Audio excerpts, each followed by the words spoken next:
Yes. What is up, Mixed Combat Radio family? Another weekly edition of the show, live on YouTube, Twitch, and Twitter. And it should be an interesting show, as I always say, because there's always interesting topics to talk about. Gervonta Davis pay-per-view numbers related to Santa Cruz are in, as well as him having a hit-and-run accident, allegedly, in, I think it was Baltimore, his home city. So that's just, something to get into, I guess. Bob Arum and the NSAC's sort of head commissioner, Bob Bennett, have now responded to Deontay Wilder's allegations, claims against the NSAC, against Mark Breland, against everyone involved, the cabal against him. Tyson Fury, speaking of Deontay Wilder, has a fight lined up against Ajit Kabayal. That's obviously a fight we can get into. Estrada versus Sor Rungsvi, the trilogy is being talked about. And of course, since Gary was on, I think on, what was it, Monday show or Sunday show, talking about the fights, I assume Gary wants to talk about the last weekend's fights. Obviously, we had a jam-packed amount of events and sort of storylines to get to. And obviously, we have some events coming up this weekend. Devin Haney versus Yorkis Gamboa, Luis Ortiz versus that one guy. So yes, a lot to get to on today's show, ladies and gentlemen. So hit the like button, share the show, all that fun stuff. And I'm Matthew Hunter. Follow me right there. But like I said, I'm joined by the one and only Gary in Dallas. Gary, how are you, man? Good. Good to be back. I've been gone for a while. It's been a week since I've been on. Yeah. It's not a great week of boxing, but we got Devin Haney, we got Luis Ortiz, two guys I like to watch. On Gamboa will get destroyed, who I also like to watch. I'm rooting for Gamboa. Who are you rooting for? Who would you like to see win? I mean, in terms of Haney, Gamboa? No, I don't want Gamboa to win. No, stop. I like Gamboa. Like, I know he's not going to win. I get that. I'm not picking him to win. Just to put that out there. I don't want people saying, Gary says Gamboa is going to win. No, Gary's not saying that. I like Gamboa. I don't know. I got a soft spot for the Cuban fighter. I don't know why. I like the Cuban fighters. I want Gamboa to win. I know he's going to get destroyed, though. Remember, I'm on record. All the young guys are going to eat the old. Like, that's going to happen. I agree. Devin Haney is going to tear apart Gamboa. I just wish they saved Gamboa for Tanahara. Because it's still a name that people know. You know what I'm saying? Gary, you were gone for a week, and you couldn't wait 5 minutes to mention Hunter Tanahara. There was something deeply wrong with you, Gary. Oh my gosh, so much to get into. But quick sort of programming note: General Strike podcast on our other channel, Trending Now Network. I'm sort of waiting to see what happens with the election and sort of some finality with Nevada and certain states. So no show yet for that until we find out what the hell's happening there. So we're going to stay here on MCR and talk some boxing until then. Gary, how was the trip, though? I mean, you're good. How was the road trip, right? Was it like 9 hours, right? 9 hours to Jefferson City, Missouri. That's as fun as it sounds, bro. I love that. We stopped in Springfield, right? About 7 hours. And my daughter was thinking it was like, because she's obsessed with The Simpsons. Like, we binge watch The Simpsons, the two of us. We started on season 1. We're already on season 19. But wow, yeah, it's our thing. We watch it like 2 hours a night, the two of us. Dude, that's the lockdown, man. Lockdown 2 helps. How old's your daughter again? 6.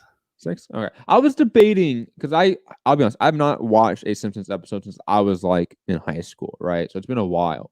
But obviously it's on Disney Plus, and all the seasons are on Disney Plus, right?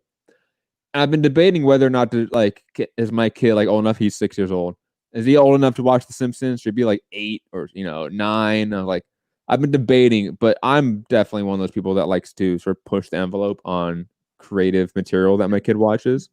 Because it's good. I think it's overall all good stuff, especially in terms of artistic creation. And The Simpsons in the first 5-6 seasons is the first couple of seasons. It's a little more mild.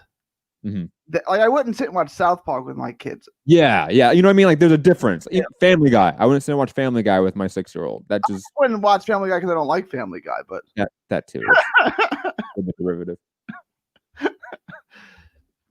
But like the Halloween episodes, I really wanted to watch those. Yeah.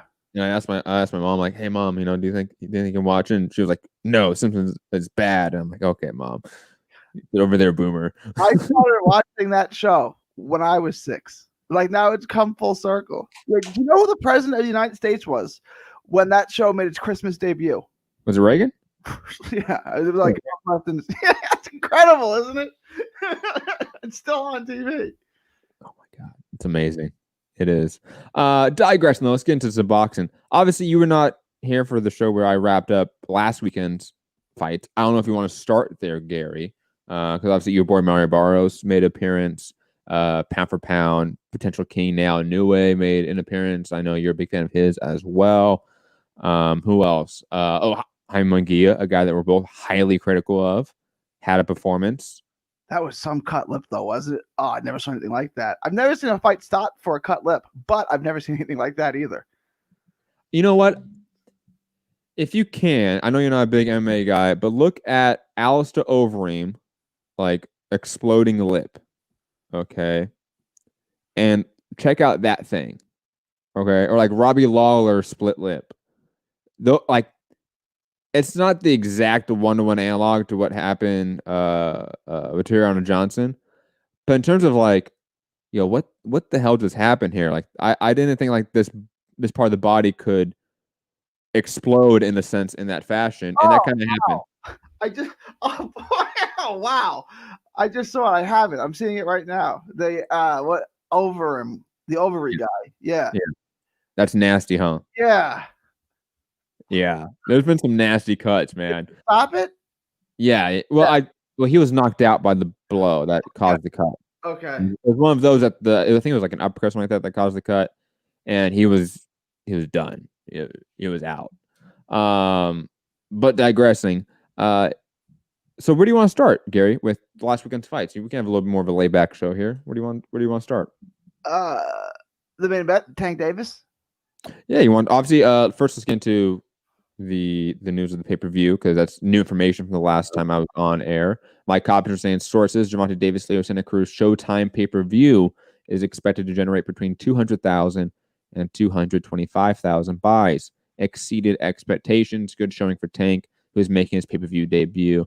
With that viral KO, Davis should be able to build off of it. Now, like I did say at the top of the show, in the preceding days, Gervonta Davis is now reportedly involved in a hit-and-run accident where someone was taken to the hospital, though nothing, life-threatening.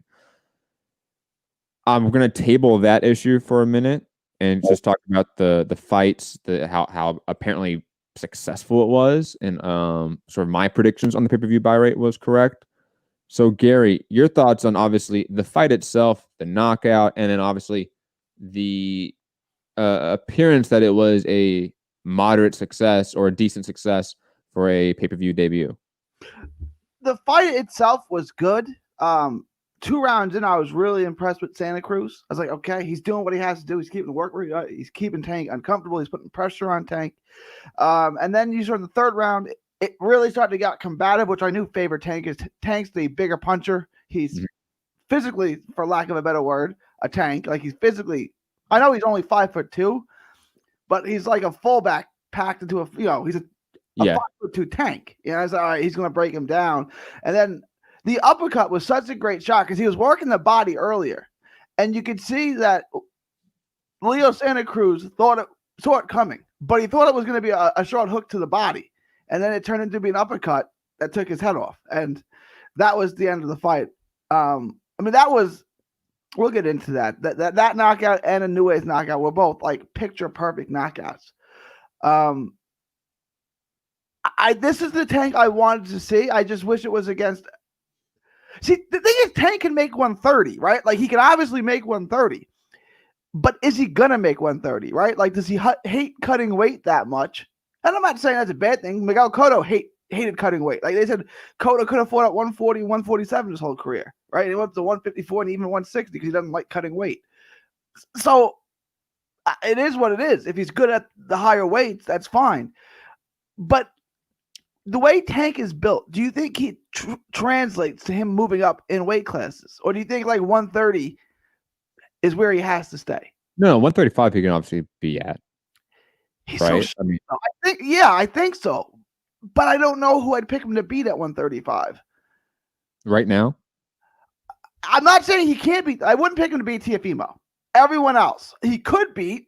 He definitely could, but I don't know that I would necessarily pick him to beat those guys at 35.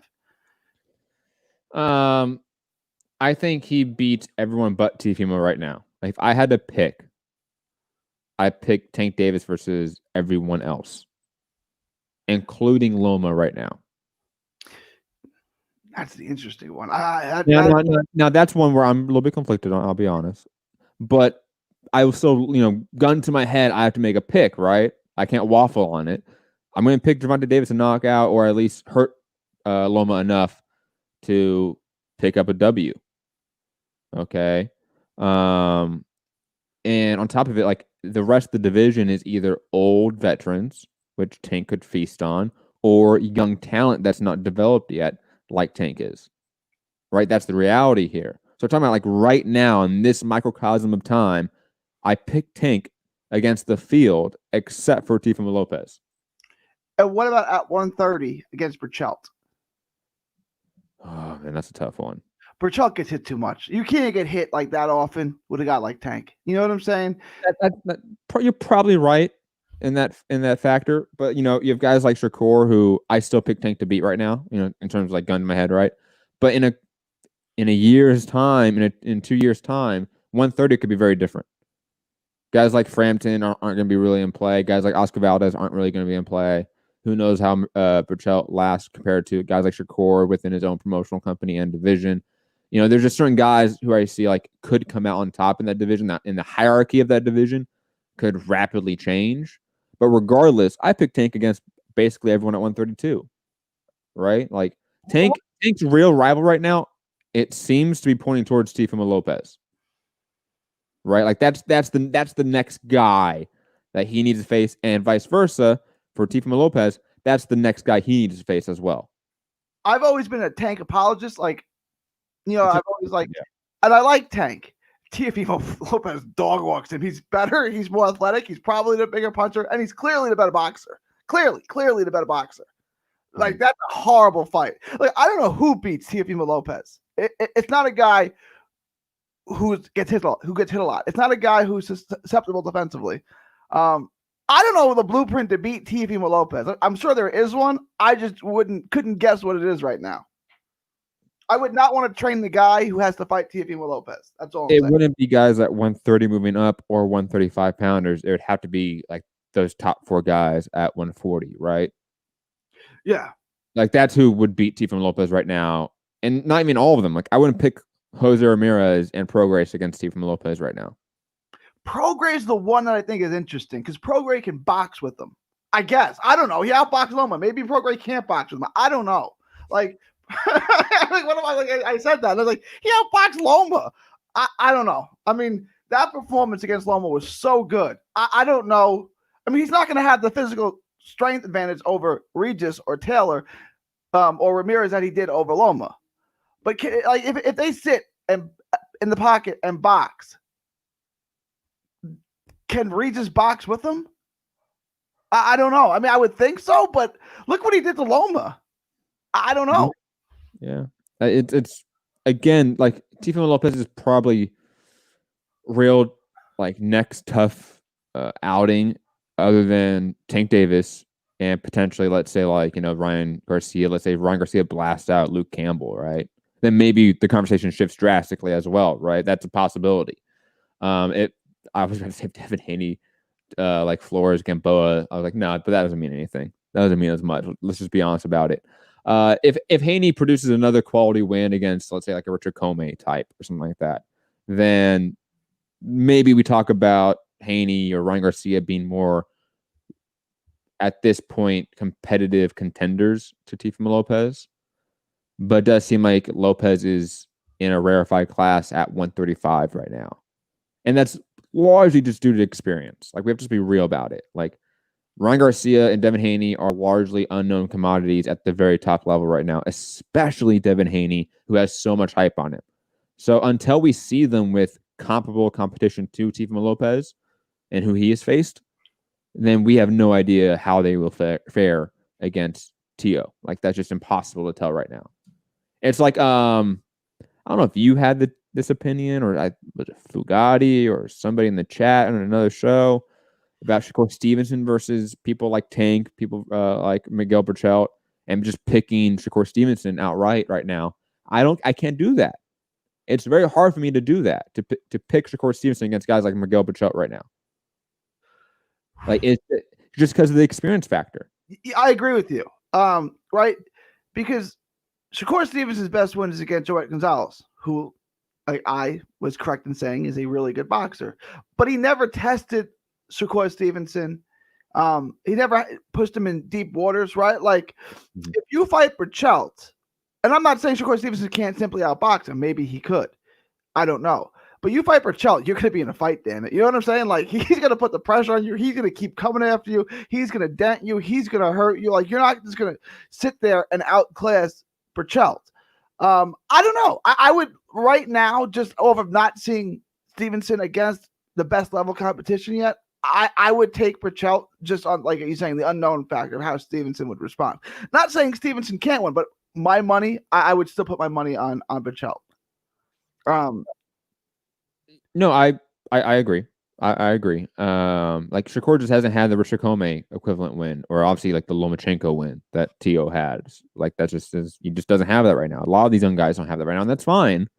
But to pick them against other young comparable talent right now at the highest level, it's hard to do that. Picking them against the old veterans, I can do that. That's a far easier sort of logical leap to have when you're sort of ignoring the experience factor, right? Is there's an age and wear and tear factor involved, right, with their opponents.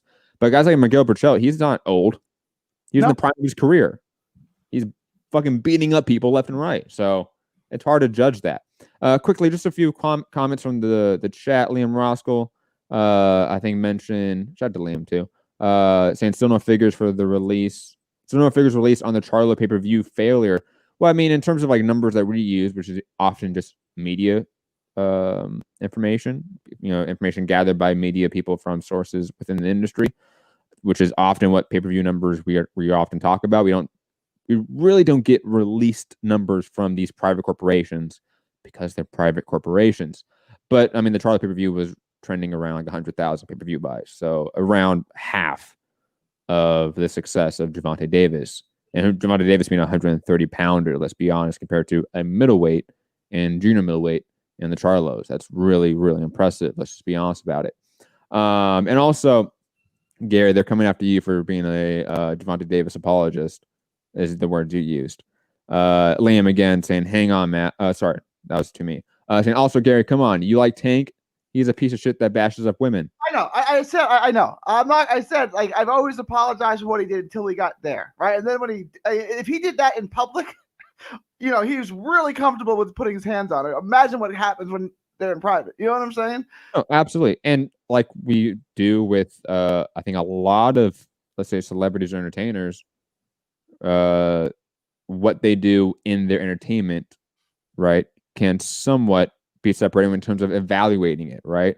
Like, I can evaluate Gervonta Davis's boxing ability and say that he's a very talented elite level boxer right now, and he's proven that time and time again now. And him being a, let's say, a repeated woman beater, a repeated sort of deviant, to use lack of a better term, that has no real effect on whether or not you can box well and knock out people in the ring.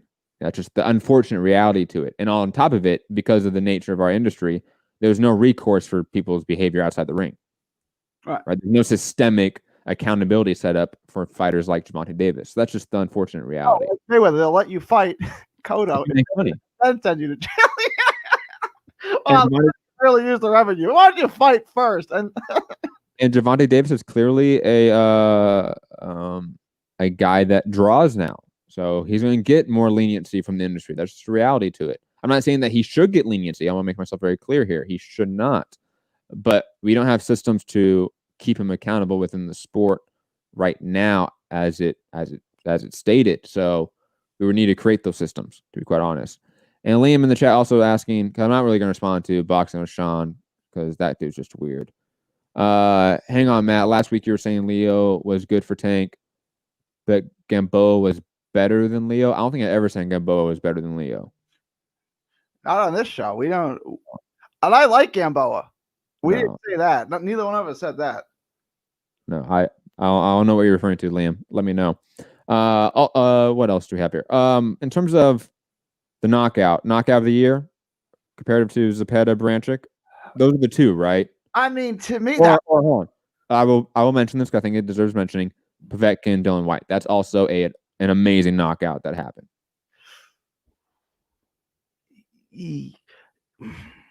Heavyweight knockouts are more fun because they're more violent, just because they have an extra 100 pounds. Was it more violent than this Tank Davis knockout? Oh, that's what I'm saying. But this might be an exception to that, right? Like usually, like Dillian White or Deontay Wilder, to me, that's whatever one got the better knockout that year. That's the knockout of the year. But that Tank Davis knockout was. I'm gonna go with that, right? Like I'm gonna go with the Tank because it was like watching Spud Webb in the slam dunk contest. It's like there may be better dunks than that, but this guy is just a little guy doing it. So I'll say the 130-pounder getting that knockout is the knockout of the year in my book. Yeah. That was the one that made me jump up. You know, like I screamed at my TV and I'm like, oh shit, you know, like it. Because one, the fight was, I think, really ultra competitive up till that point, and Tank was getting hit with shots right before that knockout too. Like that's the craziest part. He was getting hit with like some good shots, and then he just dipped to the side off angle, and then that uppercut came out of nowhere, and lights out. Leo went down, leg got folded back under, which is always, I think, a aesthetic sort of nice one right there. He went out the ring too. Like, let's be honest about it. So, and again, it was against Leo Santa Cruz, who only has one career loss. That was a very tight decision against Carl Frampton, and a potential Hall of Famer, and he just iced him cold. Didn't need a follow up at all. Insane. I do like the Branchik knockout though with Zepeda. That was a good one in terms of like just pure aesthetics as well. Yeah. But you know me, I'm not the biggest fan of heavyweight. So like heavyweight knockouts, like it's a dime a dozen. Who cares? Knockouts are fun. Knockouts are like home runs, right? Like if you get a game that a team scores 9 runs, but it's all like they put innings together with a bunch of base hits and walks and stuff. Okay. If you get a team that hits 7 solo home runs, that's so much more fun to watch. Like knockouts are like home runs. It's like they're more fun to watch.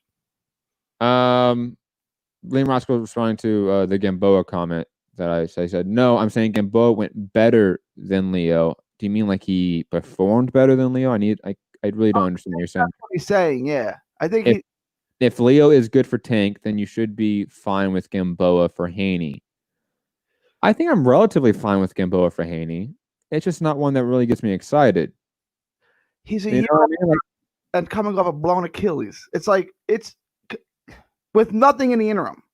Like, look, not only that, like Devin Haney has no experience against top 20 guys. It's like this is going to be his best opponent to date by a mile. Yeah, you know what I mean. It's like I can't really critique him for that. I'm not when I'm sort of shitting on the Haney Gamboa fight, because I will probably do it more on as we talk about the fight and break it down later on. It's more of just a frustration with the level of hype and attention he gets from fans, from media, compared to who he's fought. It just frustrates me a little bit because I think there's other guys that have clearly fought better opponents that get a very minute percentage of that attention. Okay. And that's just the reality. Okay. And it's not that I think Haney's a bad person for that. I just think the industry is kind of obviously bullshit for that. And again, I don't think Haney Gamboa is a bad fight. It's just one that like I clearly know is still set up for Haney to be successful, even though it's his best opponent to date. And that's a weird sort of paradoxical reality when it comes to young contenders with a lot of hype fighting old veterans that clearly do not have it anymore. And like Gary said, coming off injuries and layoffs. It's just one of those issues. Like Haney's being compared to Mayweather. He has talked about fighting Loma and all these people. He has in my opinion, what should be the complete backing of DAZN US and Matchroom US.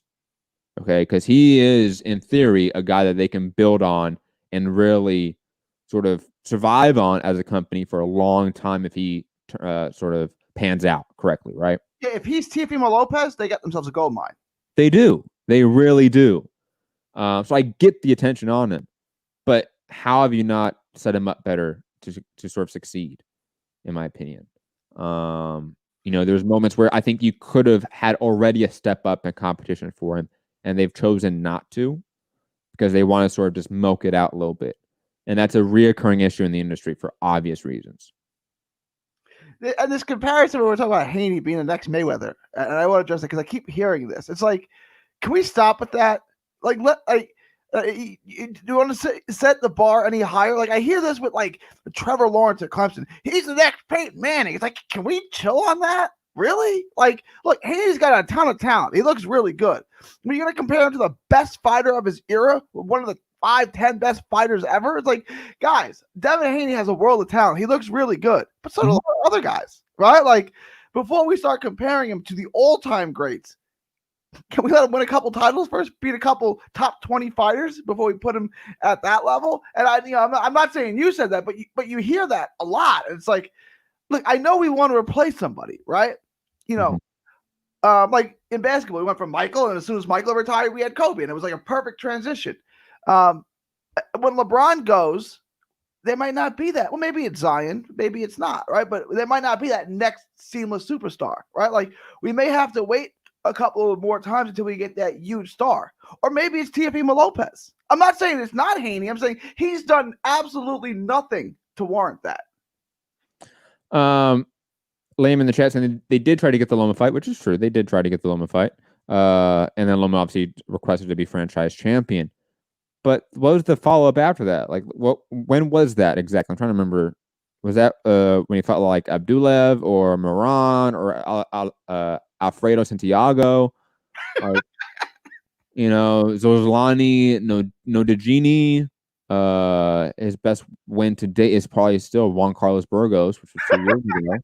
You know what I mean? Like, what was the follow-up? You were about to fight the pound-for-pound top 3 guy in the world, right? A unified champion. You couldn't get the fight. What did you get in response to that? Instead, it was this.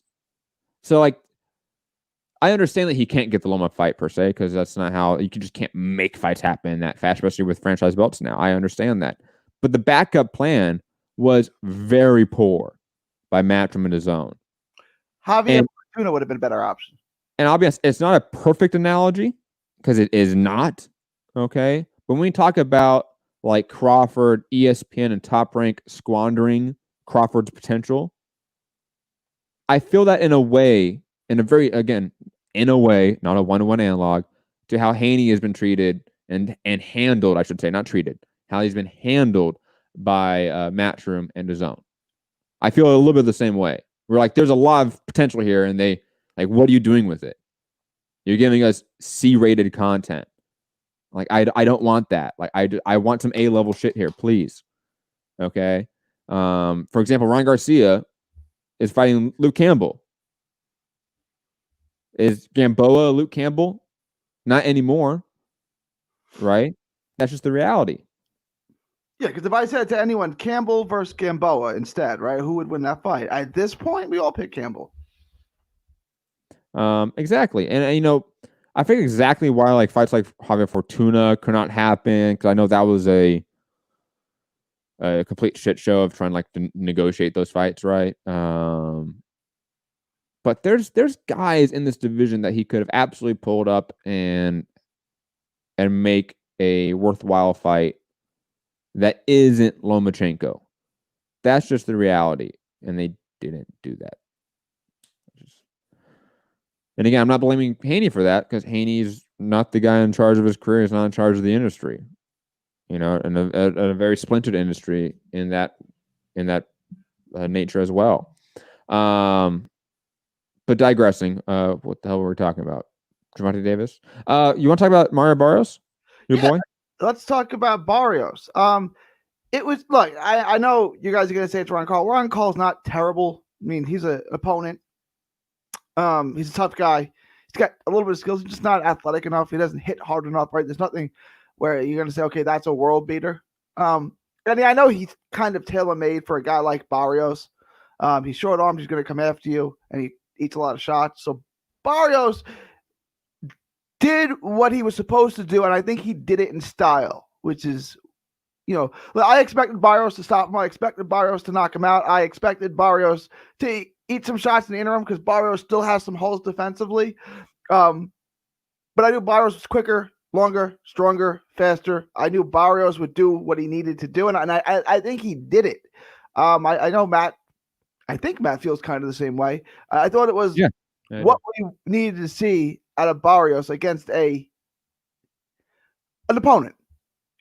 Not a world beater, not a guy I wish he was fighting, but not a pushover either. No, it was a complete performance where he utterly dominated, let's be honest, and got the finish and was like aggressively hunting for the finish as well. I thought it was a really good performance. Like, I always say this when it comes to prospects with fights that they should win in some like emphatic fashion. Do it. Like, don't let off the gas at all. Like, go out there and perform like you need to. Like, go put on a show. You don't have a name. You don't have sort of a brand yet. You need to create that. How do you create that? Through entertainment. And knockouts finishes are demonstrably more entertaining than one-sided 10-round decisions or 12-round decisions with people we hardly know, right? We don't want to see that. And Barrios, I think, had a kind of a run of that where a lot of fights went either the distance or went long, I should say. Yeah. And it was a little bit of a ho-hum affair. And I was, bailing out of the Mario Barrios bandwagon, let's be honest. Then he had the fight against Akhmedov, which he did not look good in at all. And it was kind of, red flags all over the field of play. We had no idea what was happening with Barrios in his career. And he needed a good performance. And he did that right now. So credit to him for that. There's no way I can discredit this performance and how he looked. All my criticisms for him were not on display on Saturday night. So how can I critique him? Now, I will say this, because I know I was probably being a little bit hyperbolic in the group chat with you. I still don't think he beats, Prograis or anything like that. But I am ready for a step up. Like, the guy has 26 fights now. He's a belt holder in the WBA, right? Like, I'm ready for a monster step up with this kid. And I'm done with the Ryan Carls and even the Akhmedovs, who are like the hardened other prospects from other countries that we don't know. I don't want him to face those guys. I want him to face established names. Let's see how good he is. This is the performance that he kind of needed to have for me to say, okay, let's just have the step up now. The thing is, he's going to be at 140, 147. He says he wants to stay at 140. I've heard that he has a lot of difficulties making 47. I mean, making 140. I don't know if it's going to be at 40 or 47. If he goes to 47, I'd like to see him fight Lipinets or Clayton Castillo, or whatever that guy's name is. See him fight someone like that. Another guy right a step below. And I'm trying to see Jesse Vargas is fine, but like Jesse Vargas, we've seen him enough. Like, let's see him against someone other than Jesse Vargas. And plus, I mean, I didn't pull it up, but Jared Enos versus Thomas Delorme seems to be happening. Or I don't know if is that official? It wasn't official, but it looks like it will be official. Like, that's the step up I think we've been wanting. That top 15 gatekeeper, which is Delorme. And I'll be honest, I think Barrios can move past that. I'm okay with him moving past the gatekeeper. I don't know if you are. I don't know how high you are on Barrios. But I think he could have some real good success against like a guy like Cepeda at 140, if he stays at 140. Oh, I'm fine. If he stays at 140, yeah. If he stays at 140, he's got to fight the best guys in the weight class. And I think he does, right? He's not going up to 147 right now. He says no. That's what he says. I don't think he needs to. It doesn't look like he's struggling on the scale. He's a big dude, but it doesn't look like he's struggling on the scale. He was not this fight. I don't know how he was this fight because I didn't get to talk to him because he was in a bubble. The last fight, he was, we'll say, a lot of pounds, many pounds overweight the night before the fight. And he had to spend the night in the sauna, basically, sweating off a lot of weight. They wanted him to move up to 47 after that. But he wanted to stay at 40 defend the title in San Antonio, which is what he got to do. But now it seems like he wants to stay there. Like maybe it was just easier. Maybe he got a better nutritionist, a better game plan, and cut the weight better, right, this time. It didn't seem to be drained. He didn't seem to be worn out. He didn't look like Hooker making 140, right? Like he seemed okay. Maybe he's better, and maybe he got a better way to help be healthier and make the weight. Maybe he just stays closer to his fight weight now than he used to. I don't know, but he seems like he wants to stay there and fight Prograis. I think as a Zepeda fight would be my choice, to be honest, for Barrios. I know that obviously a top rank PBC divide there, but I mean, come on. Like, first off, Zepeda I think is a little bit of the odd man out at 140 for top rank. That's just the reality, right? In terms of Josh Taylor and Jose Ramirez and their mandatory situations, and obviously the unification that they want to make. Zepeda is not involved in that equation right now. So why not? I can see Bob Arum either sending off Zepeda, or hell, if you're PBC right now, why not put Barrios on ESPN main event against Zepeda? Like, why not do that? We've seen it with Saucedo and who was it? Wasn't that cross promotional fight? It wasn't with PBC. I think it was Matchroom, right? Or yeah, it was Saucedo fought Hooker on ESPN. Yep. You can do shit like that. Why not? You can send over your guy that you have some valued interest in, but I was gonna say that. If I was gonna say Barrios Hooker, but I don't want that fight. I don't even know what I would do with myself. I would pick Barrios, to be honest. I would too. I don't want to see those two guys fight each other. Fight other people. Like picking between my kids here, I can't do that. Fight other people. Fight other guys. I need to fight each other. Gary, it's okay. Any other thoughts on that card with Diego Magdaleno losing, Michael Rivera beating Ladarius Miller? What else? Obviously, Prograis fought on that card as well. Any thoughts? I would just say Michael Rivera's a guy to keep an eye on. Yeah, he is. He's not going to, I think, be like a long reigning champion or maybe even be a champion, but the guy is going to be like the Ugas of whatever division he lands at, in terms of his the overall length of his career.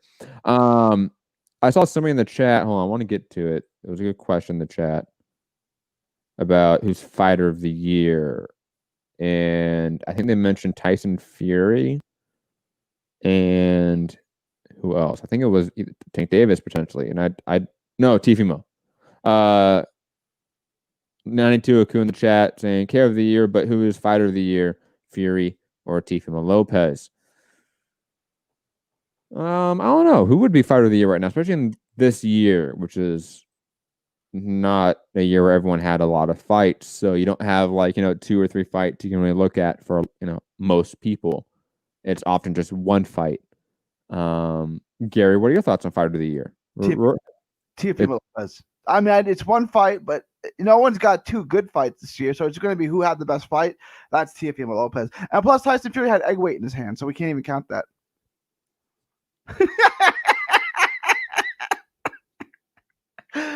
There was an egg-shaped dent in his head, Gary. Obviously, let's put 2 and 2 together here. Obviously, he had egg weight. Oh my God. I like this fight from Liam Roscoe. Barrios versus Pedraza would be a great test. I like that fight a lot. I'll be honest. Yes. Ooh, another one I just thought of. Since this person I think is still at 140, right? Robert Easter Jr. versus Mario Barrios. Yeah, any of those guys. I was gonna say Matias, but no, Matias would destroy him, dog walk him. Not the scrap again. I Barrios wins, but Barrios still gets hit too much. He still got holes defensively. Like Hooker is never going to fix his holes, right? Hooker's already 32 years old. Like he's always going to be flawed defensively. Barrios is athletic enough and skilled enough where he should be able to fix those holes in his defense, especially when he gets aggressive. He leaves himself wide open. And that was the problem with Akhmadov. He was trying to pick because he knocked him down in the 4th, and then he tried to pick it up in the 5th and get him out. And that's when everything kind of fell apart for him. He still gets tagged when he gets aggressive. Matias could obviously capitalize on that. I would pick Barrios. Barrios is the classier boxer. Barrios has more skills, but it could get ugly, right? Like Matias could certainly catch him, right? Like, but Barrios is better at more things. He's more skilled and more gifted. So I would obviously take Barrios. Lame. Take Barrios to beat Hooker, but lose to Matias? Yes. All right. You know why? Because Hooker is one of those guys that just does not throw enough. Like, I know that's a real, like, simplistic way to look at a fighter, and I think that's kind of like probably like disingenuous to some degree, but like that's just the reality. Hooker's a guy that does not throw enough punches. No, if you're a guy like Hooker and you're long and rangy and powerful and very sloppy, to be kind, defensively, you got to throw. Your defense has got to be your offense, right? You can't let anyone get comfortable with you because you're not good defensively. You know what I'm saying? Like, your defense has to be your offense. You got to keep firing. Yeah, you don't want to be big shots, but you got to keep the guys from just getting comfortable because you're not good enough to make a miss. Rebus fanboy, which I think is just Scott Brown with another username, saying Teofimo's chin has not really been tested by beating Kome early and Loma shelling up for 6 rounds. I think that's ridiculous to say. Nomachenko came on from rounds 8 to 11 and was trying to stop Lopez. He couldn't. And he hit him with a bunch of big shots. You know what I'm saying? A lot of big shots. A lot of big shots, including one in the 2nd, and then 30 of them in the 8th and the 11th. So I don't. Yeah, I don't. And Liam Roscoe misunderstood you. He thought you were talking about Lucas Matisse, not Sabral Matisse. Sabral Matisse, Liam Roscoe, not Lucas Matisse. Though, hey, prime Lucas Matisse. Oh my God, he was so much fun to watch. Gosh, you know what's sad is there's new boxing fans, because this is crazy to think about. Like, there's new boxing fans that weren't around for like Danny Garcia, Lucas Matisse. Lucas Matisse versus Omar Figueroa at 140. Who you got? Prime. We're talking about prime, right? Sober Figueroa? Yes, of course. And 30-year-old Matisse. I pick Lucas Matisse because he showed he did have some really good boxing abilities against Provodnikov. Like, people forget that. He put on the jab out there and just like won a boxing affair against Provodnikov. Is Santiago in the chat? Who do you got in that fantasy matchup? I do not see Santiago in the chat. Team Batman Boxing saying Barrios versus Elvis Rodriguez next year. Who you pick? 92Q saying Elvis Rodriguez is the future 140-pound star. You should be checking, Gary. He is not Texan, though. I'm not interested. I don't remember Elvis Rodriguez. Why am I not remembering that name? You've seen him fight before. He's I would assume I have. I just don't remember the name. Honestly, guys, I'm shocked I remember as many people as I do. Because I am forgetful as fuck. Oh, he's the Dominican fighter? Dominican fighter, yeah. What card did he just fight on? It was the bubble in Las Vegas, so that would be. Oh, it was the Navarrete card. Yes. Okay. I've seen this guy fight. I'll be honest. I've seen him fight because I've seen the cards he's on, but he's been on a lot of the bubble cards. He's been like 4 of them. So yeah, I've seen him fight clearly, but I just don't really remember him for some reason. I have to go back and watch him. He's not standing out to you. Yeah, I don't know why. And he has 10 knockouts and 10 wins. You think that I would remember that? You know what it is? And this is the sad.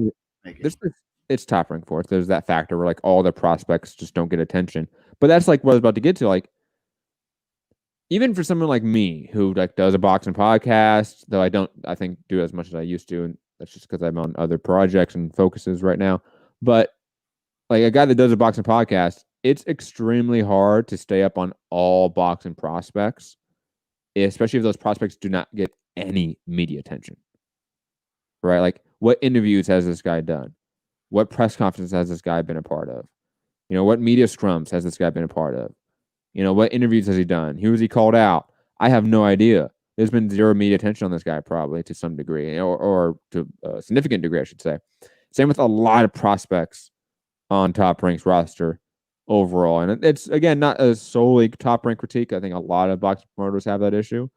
But if you don't get media attention like Edgar Belonga, then people don't care about you getting knockouts in every fight. Unless you're from Texas, then I will shout you out every time and you'll be a regular. You'll be a household name on this program.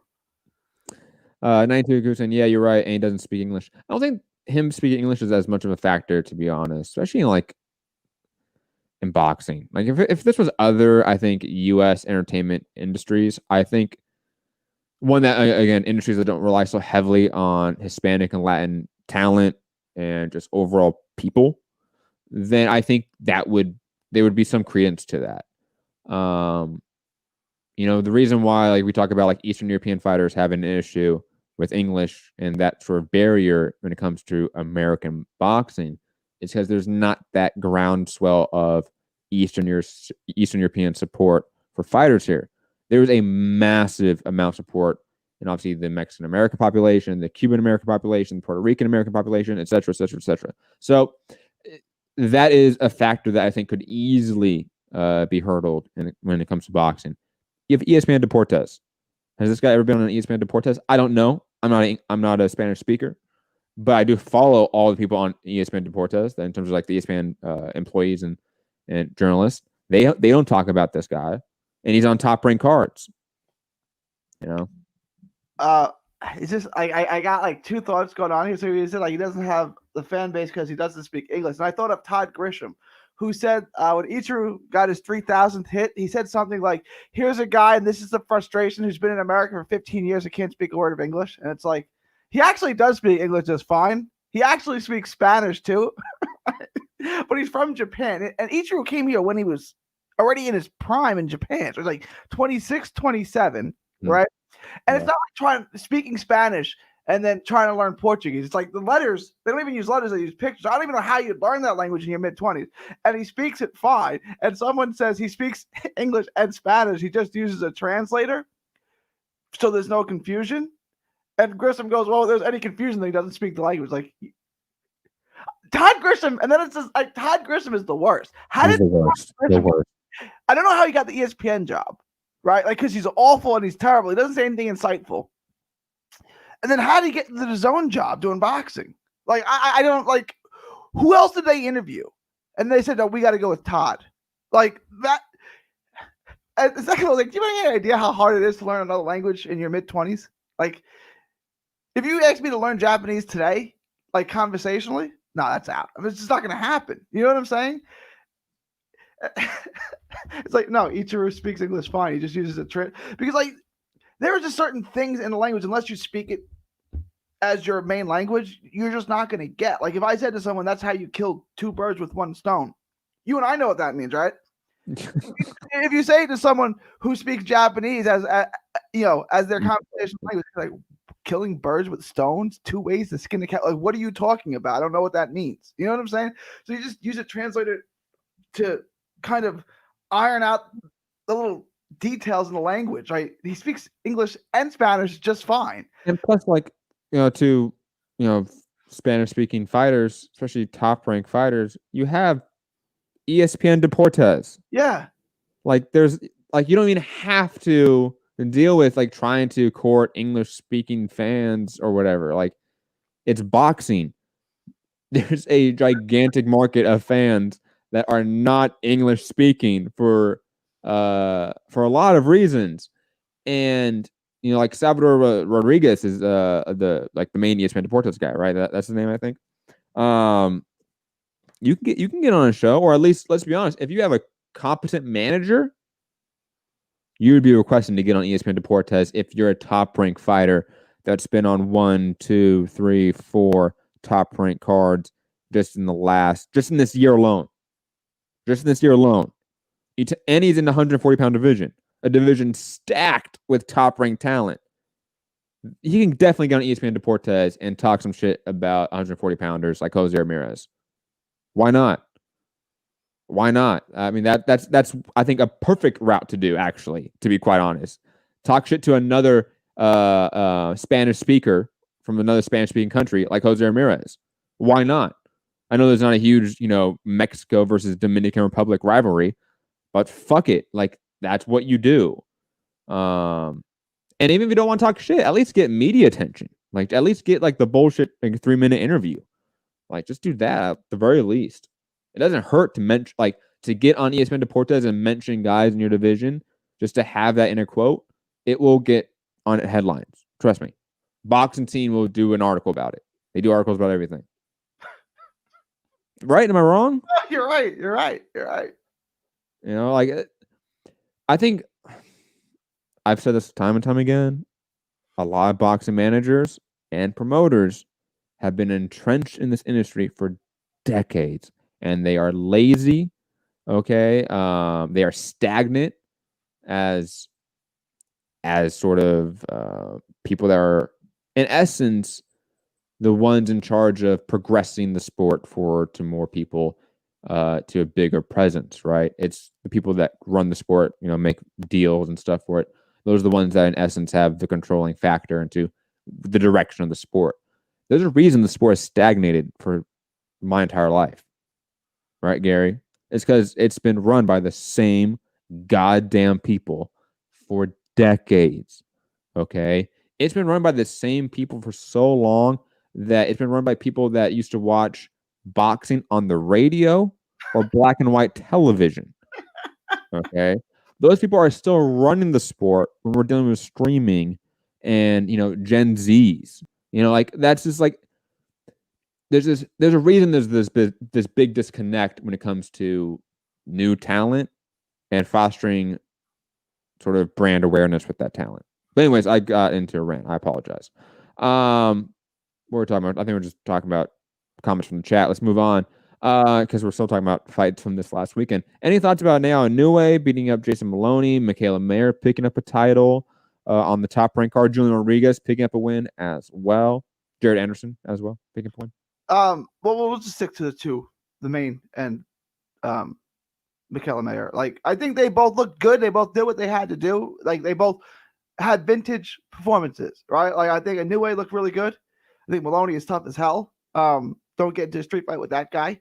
And I thought Michaela Mayer had a really, really good performance, where she took care of business. And I didn't see it like what you saw. I thought she did fine in the Helen Joseph fight, but I didn't see what you saw. Like, I can see her really developing now. Really? This is the fight where you go, yeah, I'm sold? I don't even know that I'm sold like you're sold on it, but she's good. I'm seeing progression. Like, I'm seeing that she can change it up. I'm seeing that she can put things, like, her skills are like, it's like Luke Campbell. Her skills are good. Like, you can never question her skills. But it's like, can she put it together? And can she, like, not just win rounds, but can she win fights? And, does she have extra gears, or can she just, you know what I'm saying? Mm-hmm. I'm seeing that now. She does. She can dispose of people. She's going to be fine against the highest level. I don't know that, again, I don't know who she fights next, but she's going to be competitive with the highest level competition. She absolutely belongs in the competition for anyone at the top level. That's just the reality. Whether or not she beats like Katie Taylor, for example, I don't know right now, as I think you would agree with, obviously, but she definitely belongs in those conversations to some degree. Like, she would belong in fights that matter right now. If you would have said against Pursoon, I would have said, nah, Pursoon roughs her up. She can't adjust to Pursoon. Like, she's just 2 pounds. Probably too big, too, because Pursoon's at 140. Yeah. No, she can sit now, boxer. Like, I mean, she can move. Frustrate her. I don't know. I don't know that I would pick Pursoon definitely to beat her now. But as before this fight, I would have. Yeah, definitely. She's trending in the right direction, of course, in terms of like where she's heading in her career, of course. Moving on from that, Chisora losing to Alexander Usyk, and Usyk getting touched up, as some would say. I mean, your thoughts on this performance? Because I was hyper critical of Usyk on the other show I did a few days ago. I'm wondering about your thoughts on his performance. He's been really inactive since he beat Bellew. He's fought twice in 2 years. Mm-hmm. A lot of people have been inactive. I haven't used that as an excuse for anyone else. I'm not going to use that as an excuse for Usyk, but that is something just to stick in your mind. Yeah. My biggest concern is that he can't knock anybody out. Which heavyweight champion had a long run and a long reign who couldn't knock people out? The answer is you can't do it, right? Like in the heavyweight division, you're going to get knocked out if you try to go the distance every single round. And I thought after about the third or fourth, I think this was the fourth, I thought Usyk was in control for a while, and then he wasn't. Chisora's a good fighter, top 15 guy, maybe top 10 on his best day. But there are better guys in the division than Chisora. And Usyk can outbox those guys. But can he outbox them for 12 rounds and not get caught? I don't know. Like, there are some hitters in the heavyweight division. If he can't make it a short night, someone's going to make his night short at some point. Heavyweights can't just sit there like Floyd Mayweather and outbox you for 12 rounds. These guys are 250 pounds now. They're going to clip you, and they can punch, and you're not going to make it all 12 rounds every single night. And the fact that, like, because what round was it? Was it the 7th round that Usyk had Chisora in a bunch of trouble right at the end of the round? It's somewhere around then, yeah. He didn't get him out. I said, you got to get him out. You got to show me that you can get people out. Right? You got him hurt, get him out. You know, and he did to Baloo. But Baloo's not a real heavyweight. You know what I'm saying? And he couldn't do it to Chisora. He's going to have, and I'm not giving up on him. I'm saying he's got to figure out a way, let the hands go, and get guys out of there, because you can't run the table as a heavyweight picking up unanimous decision victories. You're going to get knocked out at some point, or knocked out a bunch of times and lose a decision, but you're going to get knocked out eventually, right? Mm-hmm. If you can't hurt people, right? So you've come, I think, like almost like 180 on like Usyk being able to dominate heavyweight, huh? No. I'm not saying he can't. Hold on. I want everyone in the chat to mention this. Did Gary's like voice like rise an octave when he said that? Like, no. Gary, continue. I think he can beat anyone. What I'm saying is that he can't beat everyone, right? Like, if I say your next couple of fights are against Joshua, Wilder, Fury, the Luis Ortiz, Ruiz, someone's going to knock you out. I don't know which one it is. Each one individually, you might be able to beat on the cards. You're not going to go through all of them. Someone's going to pick you off. You know, I don't know who that is. Dillian White. Dillian White could knock him out. Why not? You know what I'm saying? So since about the top 7 or 8 could beat him on any given night, and in your opinion, if he were to fight all 7 or top 8 of those heavyweights, he would lose to one of them at the very least. I can't tell you which one, because I understand. So I'm following here. So now you would agree that Usyk does not dominate the heavyweight division anymore, right? Here's what I want to say to that. Kenny Smith on TNT, played for the Rockets that won back-to-back championships, right, with Olajuwon. And he said it's a good thing we never played Seattle, because we couldn't beat Seattle. But the way the stars lined up, they got knocked out in the first round one year by Denver, and then we avoided them the next year. Like, if we had to play Seattle both years, we would have won no championships. And maybe Usyk can go down that path, right? But maybe that one guy he can't beat, maybe he doesn't see him, and he dominates everyone else. I don't know. Look, but you're not saying I don't know. You are leaning that if he was to face the top 8 heavyweights, he would lose to at least one of them in that run. Probably. You are picking that. You're not saying I don't know. You are saying that you are leaning, and you are saying that most likely he will lose to someone in not only just the top 3, the top 8 or top 7, because you mentioned like Luis Ortiz, Dillian White, Ruiz. So I think if we are to sort of rationally follow that logic, then it's impossible to say that Usyk will dominate the heavyweight division. You cannot say that anymore. Dominate. He's not going to Larry Holmes it, right? I'll retract that. Yes, okay. He can't do it. He can't do the Larry Holmes jab and right hand cross and knock out people and just survive for a decade. That's not going to happen. Right. He doesn't have the power to do that. Or the size of Larry Holmes. Right. Larry Holmes was a giant. So pick one of the guys. Pick a name that beats him. Let's say it's Ruiz, knocks him out, and then he fights Ruiz in a rematch and wins a unanimous decision against him, and then he beats the other guys. I mean, is that dominating the division? I don't know. He beat everyone he fought, but he did lose to Ruiz. You know, I don't know. Gary, but do you think that's what's going to happen though? Like he struggled. I mean, went life and death with Derek Chisora, who is borderline in the top 10. So everyone above him is significantly tougher for Usyk. Yeah, They don't only present 3 rounds of cardio and an overhand right hand. Like they present a lot more tools to beat Usyk and to give him issues. I think right now Usyk, in theory, could beat one of the top guys and collect the belt. But he is not going to dominate this division. And honestly, he should only look for a super fight right now and then go back down to cruiserweight. Because if he stays here, if he spends the next 5 years of his career at heavyweight, it will tarnish his legacy at cruiserweight. Because it's just like how I know this is a little bit again, not a perfect comparison, but like look at David Haye. Had a pretty good cruiserweight career, right? What do people talk about him for? not being a good heavyweight. Not being a good heavyweight. Again, not the perfect example because Evander Holyfield, we talk about him as being a relatively very good heavyweight, right?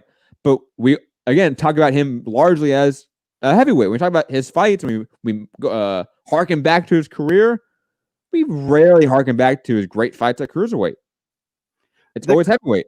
Cruiserweight is the redheaded stepchild of that heavyweight division. So if you have a great legacy at cruiserweight, but then go up to the big boy leagues and don't make it, it's going to affect the legacy at cruiserweight to some degree. It will.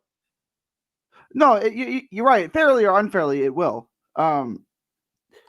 If he beats Joshua, let's say, right? If you watch Joshua next and he beat Joshua, doesn't that cement his legacy though? Like if Haye would have beat Klitschko, doesn't that say, okay, look, I may not be as good at heavyweight as I was at cruiserweight, but I can beat heavyweights. I can beat the best heavyweight. I think I said this either on Twitter or in the group chat or another group chat. I forget where I said this, or maybe I just thought this. I was never really in favor of Usyk making a career at heavyweight because I always thought he was a little bit undersized for it and didn't really have the complete power for the division. The Bellew fight made me think that maybe you could avoid that. You know, harken back to the Joe Joyce exhibition, right? And World Series of Boxing. I was thinking maybe he could, be successful. He will struggle, but he can win fights. But right now at heavyweight, what we have to look at in terms of the sample size is Chaz Witherspoon, who I don't think he was that great, and he didn't look like the pound for pound top 5 guy in Usyk. Imagine Floyd Mayweather looking like that against a guy like Chaz Witherspoon. It would be ridiculous, right? Usyk was talked about as a pound for pound king.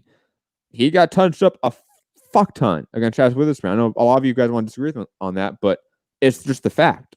And then what happened in this fight? Again, apparently people are disagreeing with me in the chat. 92 Coot saying that life and death, no way Usyk won that easily after the 4th. That's not true. I don't know what fight you were watching. No, he went on a roll where he started dominating round, but Chisora came back. Like it looked like it was over, but then Chisora, like 8th and 9th, did really good. And plus, even within the rounds, Usyk was successful and won. It was purely due to Chisora gassing out in the first 3 rounds. Right? Like, Chisora gassed out very quickly, and he was still tagging Usyk all the way to the finish. Tagging with right hands, left hooks, bowling him along the ropes. Okay? Imagine what Andy Ruiz would do to Usyk. Imagine what Povetkin or Dylan White would do. Okay? It's not close. It's not competitive. Good right. Andy Ruiz or fat Andy Ruiz? Dude, both. Fat Andy Ruiz? I don't know. Dude, fat Andy Ruiz, okay, struggled with AJ and the jab, right? But AJ was also 6'7" with how long of a reach, right? Usyk's fairly. They list Usyk at 6'3.5". Who the hell measured him? He's a small guy, okay? 6'3.5". Like, because Chisora is 6'5". You're telling me there's only an inch and a half difference between those guys? Come on. Like, who the hell measured that guy at 6'3.5"? You know, the idea that like Usyk can pull like a gassy performance against like Andy Ruiz, I think is very, very ignorant of the context of the heavyweight division versus the cruiserweight division. And that's just a sad reality. Okay. I'm sorry. I think Usyk does not dominate the heavyweight division. I think you should look for a super fight with Anthony Joshua, and win or lose, head back down to cruiserweight. What about the super cruiserweight division, whatever they're calling it? I will stab anyone. He should just fight Deontay Wilder a bunch of times in that division. Fighting Wilder. And to be honest, like Deontay Wilder is probably the only guy in the very, very top that I would give Usyk a chance to beat. Really? And the very, very top. I'm talking like the top three, right? AJ, Fury, Wilder. Okay. Not talking about White, Povetkin, Ruiz, Luis Ortiz. I'm not mentioning those guys. The very, very top, absolutely Wilder. Because AJ's right hand's going to land a lot. Why? Because he's a very good boxer. His abilities are top notch. Fury is going to be able to outbox Usyk.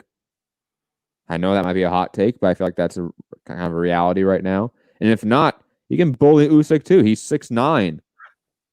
He's like what, 260, 270? He's a big motherfucker, man. Wilder, he's big, has obviously the right hand that I think is a really effective shot against Alexander Usyk. He has the reach, has the height, all those things, but he doesn't have the boxing ability. So like if I had to pick Usyk to win and to like pick up a big win against anyone in the top three, it would be against Wilder. But that's not who he's, sort of politically in terms of promotions and networks aligned with. So he's going to fight AJ, who's possibly the worst guy for him to fight. Because AJ has the size, the power, but he also has the ability and the skill set. He is like the complete package. Like AJ is going to beat up Usyk down the stretch. Usyk will not be able to get away from him. That's what I'm saying. Look, Usyk has the speed to give AJ a lot of trouble, right? Like Ruiz did, but Ruiz got him out of there, right? Usyk's not going to get him out of there, which is a problem. I'm going to pick Usyk in that fight because I'm not going to backtrack, and I think Usyk does win. Gary, it's okay to backtrack. It's boxing. You know what I mean? Like it's not like politics where like it's a different issue of backtracking. It's your worldview and shit like that. It's boxing. Who do you think is going to win a fight can absolutely change. And it should be encouraged that you can change your opinions. It's okay to change your opinions, guy. I'm giving you the floor to admit that you're wrong, and I will not attack you. I don't think AJ's that good. Like like he's good. Again, I'm not at the highest level. Like AJ's beatable. AJ's like kind of mechanical and robotic, right? Like he struggles with guys who are fast. He couldn't handle Ruiz's speed in the first fight. Like, I don't think he can handle Usyk's speed. The thing is, can Usyk last all 12 rounds? Because AJ doesn't hit like Wilder, but AJ's got power and spades himself, right? It wasn't the speed that he couldn't handle with Andy Ruiz. It was the inside combination work from Andy Ruiz. Andy Ruiz got under the jab and was landing combinations. Okay? Usyk doesn't do that shit. Usyk doesn't throw off combinations? No. He doesn't throw inside combinations. He's not on the inside throwing combinations. That is not his modus operandi. He's going to have to at this division. But he can't because he's outsized. Andy Ruiz is 250, 60 pounds. Okay? He might be 5'11", but the dude's a fucking tank. And plus, he has power. Usyk, like you already mentioned, does not have the power, does not have the size, does not have the weight. No, he can't get on the inside against AJ and bully him around. AJ's 260 and like a fucking Adonis Greek statue. No. Usyk's gonna get caught with a AJ uppercut left hook combination and get put out. I'm telling you. I'm not saying that's impossible, right? It's certainly possible. It certainly could happen, and maybe it does happen. But again, I always pick the better boxer. Usually, almost always pick the better boxer. I'll take Usyk. I think Usyk will survive. He'll stand on his feet in 12 rounds and have won enough rounds to win the fight. Usyk barely survived against Chisora, for fuck's sake. Come on. Can't crack? Like Chisora's got plenty of crack. But Chisora has 3-round gas tank, bro, and he does not have the skill set and the ability of AJ. The problem was the last quarter of the fight, which is where Usyk should have poured it on, right? Like the last 9, 10, 11, 12 is where Usyk should, if not stop him, beat the hell out of him. And that didn't happen at all. But again, Usyk fought twice in 2 years. I mean, it is what it is. We'll see him again, and hopefully it's not a year till we see him again. Anyways, it's okay to change your mind, Gary. It's okay because you're wrong. Anyways, speaking of being wrong, maybe I'm wrong about how George Kambosos can really contend, or he would be like a decent competitor against Teofimo Lopez if the Lomachenko rematch wasn't would not get made. I can't say that anymore because George Kambosos looked really poor against Lee Selby. Okay, and even though he's battle tested in terms of like he's fought elite competition right now in terms of George Kambosos, Lee Selby is an elite opponent. He did not look good in this fight. I thought Lee Selby won this fight, to be quite honest. I don't remember how I had it. I know I had it real close. Like at the end of 12, the announcers had Selby winning every round. I'm like, this fight's real close. I don't remember who I had winning. I know I may have had it a draw. Like it was real close. But that's a good win for Kambosos. I mean, it's hard to look good against a guy like Selby. So my opinion on Kambosos hasn't changed much. I think he's a good fighter. I don't think he's going to have success against the rest of the guys at lightweight division right now, as it is composed right now, is too good for him. Oh, hold on. Liam with the perfect question. And I know he asked me this question, but I'm going to direct it towards Gary. Gary, Dubois versus Usyk. Who wins? Today or 2 years from now? Today. Dubois.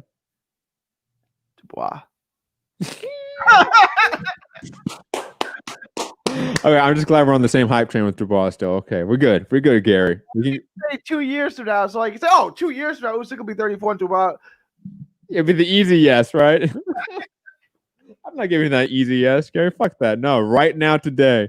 Oh, man, that makes me so happy. I would pick Dubois versus Usyk as well, Liam. I think that Dubois is the future of the heavyweight division. I think I've been very, very open about that. Moving on. Oh, Savannah Marshall picked a win against Hannah Rankin. Obviously, talking about Clarissa Shields versus Savannah Marshall now. I know you're a fan of Clarissa Shields like I am. And also, you paid attention to Savannah Marshall. I think her career as well as I have. Your thoughts on Marshall's performance against Hannah Rankin, and obviously the most likely sooner or later showdown between Shields and Marshall. Her performance was good. Like there's not much I can criticize on her performance, except it's not Clarissa Shields, right? Like she's not, you know what I'm saying? It's like, what can she do to beat Clarissa Shields? Nothing really. I mean, she can't beat Clarissa Shields. But I can't say anything bad about her performance. She's just not Clarissa Shields. Like that's all I can basically say about her. Like the performance is good, right? You'd give her an A or an A minus, right? Like you give her as a good performance. It's not an A plus performance. It's not like the best fighter in the world. She's not going to beat Clarissa Shields. That's what it comes down to. I agree, Gary. I agree. Let's move on to fights coming up this weekend. We obviously talked about it for a bit already, but Haney versus Gamboa. How do you see it going down? Is it do you see Haney getting the TKO? Stoppage? Do you see it going the distance? No, I'd say it's a mid-round TKO. I'll go 6. And I think there's firework. I think Gamboa lands, but he's very badly outlanded, and then it's a beatdown that just culminates in the 6th round. But I think Gamboa lands some heavy artillery in there. I think Haney wants to make because he's no longer the darling, right? It's Lopez's division, and I think he wants to get a knockout. I think he's going to pick it up, and I think he's going to eat some shots in doing that, but he's going to be primed in on getting a knockout, right? Like Tank Davis really struggled at times with Gamboa, so he's going to use that as a metric. I think Haney is going to be more aggressive than he has been, and I think he's going to eat a few extra shots because Gamboa is still a skill. I know he's over the hill and stuff, but he's still a world class skilled guy. Like he's still a crafty guy in there. So he'll have some moments, but he'll get mostly dominated. I say stopped in a fairly entertaining one-sided fight in about 6 rounds. I'm picking obviously Devin Haney because I think he, like I've been stating time and time again, I'm picking all the young guys to eat the old, especially old veterans that are clearly not at the same level anymore. I will say this though, I'm not as high on the idea that Haney is going to have a real like show out performance here. I don't see that happening. If you look throughout his career, often when he does have sort of step up moments or events that are big events, he puts on more likely his worst performances or performances that are going to lead towards decisions. So I see a decision here for Devin Haney where he wins comfortably, like wins, 10 rounds, something like that. But I don't see him pressing for the finish. If he does, I don't see him really being the most successful at that as well. Even though he has, a majority of finishes in his wins. Again, if you look at key fights, key moments in his career, they usually come up as decisions. And this seems like kind of one of those because we've been mentioning this is his best opponent to date. So I'm picking Haney, clear-cut decision where he kind of dominates, puts on a clinic, but does not have the emphatic finish I think that some people are looking for, to be honest. Do you think that he has power to knock out guys, top-notch guys, or do you think like most of his wins are going to have to come by at the highest level are going to have to come by knockout? Knockout decision. What do you mean? Well, it's like, do you think he has the? Do you think most of his victories at the highest level are going to have to come by decision? Like I think so. I'm leaning that way. Not that he doesn't have power, but again, like Alfredo Santiago, not his best opponent, but it was a big card. It was in LA. It was obviously it was the KSI Logan Paul card, which was supposed to have a lot of attention, and he was kind of the substantive fight on the card, along with maybe like Billy Joe Saunders, though. I mean, it was fat Billy Joe Saunders, let's be honest. Billy Joe Saunders, right? I mean, we do, but like Billy Joe Saunders will be a star in the United States at the same time I am. You have a what 21-year-old guy in Devin Haney that has a lot of attention on him, fighting on the undercard in the co-main event of some of the biggest YouTubers in the world, and he put on a kind of a lackluster decision performance. Before that, Zolani Nodagini, which was a big fight on Showtime or Showbox, got the decision in a ho-hum fight. The fight before that, against Juan Carlos Burgos, arguably his best opponent to date, picked up a decision. Again, all these are relatively very dominant decisions too. I'm not saying that he looked lackluster or that he looked poor in these fights, but he doesn't go for the kill when he's faced with a potential real opponent. Who else in there that I saw? Mario Enrique Tanako, who obviously went on beat Jordan Gill in that big upset, right? He put on decision. He did not knock out Tanako, who's also really tough. There's a little bit of that factor. When you're fighting better opponents, they're often tougher. And I don't think Haney has the style where he's going for knockouts in terms of like a strategic goal. And also, I don't think he really has that power where like he can land that one-shot counter and boom, you're done. I just don't think that's true. Gary, any other thoughts on Devin Haney? No, and the rest of that card's not great either, right? I mean, come on. You're not excited for Hrgovic versus Rydell Booker? No. Okay. I mean, it's good to see Hrgovic, but Rydell Booker, that doesn't really move the needle for me. Why don't we just have Philip Hrgovic versus Zheli Zhang or Willie Zhang? Like, why don't we just have that fight? Like, those are two heavyweight prospects, undefeated. But no, they're fighting other opponents that we don't care about. Raymond Ford on the card. I mean, I like Raymond Ford. Ford, he's good. Yeah. I'm really tired of, I'll be honest, I know we have often given some praise to this sort of style of card matchmaking where you have a ton of prospects and care about as a hardcore on the card, like a ton, like all the, like literally the entire undercard here is undefeated prospects fighting people that we vaguely know or we don't know. Okay. That style, I think, gets a little bit stale after a while, to be quite honest, because you're expecting easy squash matches throughout the night. And I think that there's something about that factor that, in my opinion, it almost makes the product feel inferior. Yeah. Right? Instead of like, this might be controversial. I don't know if this is the right take. I don't know if even I agree with this 100% yet, but I'm just thinking out loud here. I almost rather have like the even matched club level guys that you barely know on the undercard comparative to on the undercards all like high level ranked like blue chip prospects against squash matches. Like I'd rather have the club level high, like competitive matchup. And yes, for the undercard. They're gonna get like when White Chocolate destroyed Isaiah Seldon. Okay, that's cool. Or but like Raymond Ford, is Raymond Ford fighting a 4 or a 6 rounder? 6 rounder? 6 rounder, yeah. Like there's a good chance that's going to be 6 one-sided rounds of him jabbing and overhand shots. Like, and that's going to be one fight after fight after fight. Like it gets boring, right? Where it's like, it's all one-sided. You know what I'm saying? It's like, okay, the guy looks good, but there's no return fire, right? It's like watching layup drills at a point. It's like, okay, I get it. Yeah, I just don't get the appeal. I get a little bit why it makes sense because you consolidate, I think, a lot of your media attention on all of your prospects at once, and that helps sort of just again streamline content and just awareness for your fighters. But at a certain point, God, it's fucking awful where you have like one good fight on the top and then like just squash matches all over the undercard. I cannot stand that.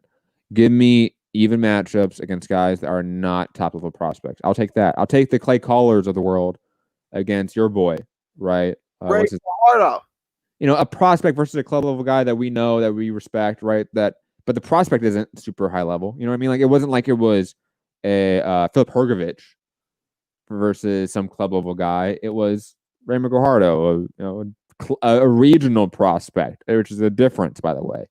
That I'm okay with. That to me is like a club level fight. I love those. Digress. Now moving on because that's pretty much it for that card. And I do want to get out of here. We've been on for an hour and a half already. Luis Ortiz fighting Alexander Flores. Michael Polite Coffee versus Joey Abel. And the fight of, hey, we know Deontay Wilder. Can we get on a card? That's what that is right there. Both guys were sparring partners for Deontay Wilder at the same time too, so they've like been in the gym together quite a bit probably. Carlos Negron on the card, whatever. this is great stuff. Frank Sanchez, another heavyweight prospect against a guy that I Brian Howard. Who's Brian Howard? Yeah, first baseman for the Phillies 10 years ago. I love that, Gary. That was so good. That is so good. Dude, oh my God. What the fuck? The guy's fighting Brian Howard fought Umar Salamov at light heavyweight 2 years ago. And he's at heavyweight fighting Frank Sanchez. Wow. Oh, this is the dude that Carlos Negron in his last fight beat in like the first round. Oh my God. Why? Just have Carlos Negron versus Frank Sanchez. There you go. Yeah. Like, you can cut the middleman here. And also cut down on fights. So your overhead cost goes down a little bit too, right? I just don't. But yeah, PBC on Fox, guys. I guess you can go watch it if you want. I won't. This is going to be one I skip and I go on like Monday's show. Gary, be like, Gary, I didn't watch this one. Tell me what happened. You don't want to watch King Kong Ortiz? Yeah, you do. You like King Kong Ortiz. You'll watch the main event at least. We're not watching it live, but you'll watch it. You like Ortiz. This might be one of those nights I just hang out with my kid.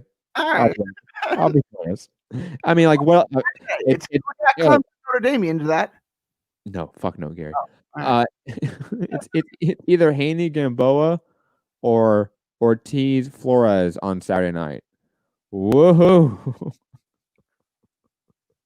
It's so crazy because like last weekend was so good. Like I enjoyed last weekend's fights and all of the fights and all the cards tremendously. And this weekend's just complete dog shit. Moving on though. Let's talk a little bit about the news in the boxing world, guys. Obviously, Gary, you were not on the last show where I played the Deontay Wilder clip, right, with all the new excuses. And obviously we have a response now from Bob Arum and NSAC's Bob Bennett in response to Deontay Wilder, where they might call them in for questioning to make it sound like they're police officers in regards to this matter. Gary, your overall thoughts on this growing story?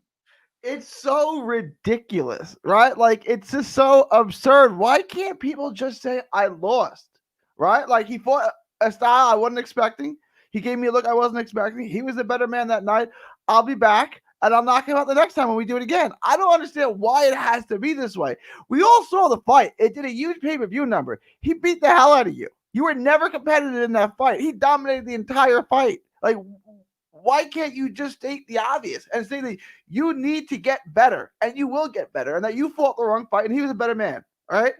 Like, I don't get why all of a sudden I lost, so there needs to be 1,000,001 excuses, right? Like, Cotto lost to Margarito when Margarito put plaster in his gloves, right? And Cotto just said, I'll fight him again. I'll fight him next time. He didn't sit there and say, and he had a legitimate excuse. The guy put plaster in his glove and beat him. You know what I'm saying?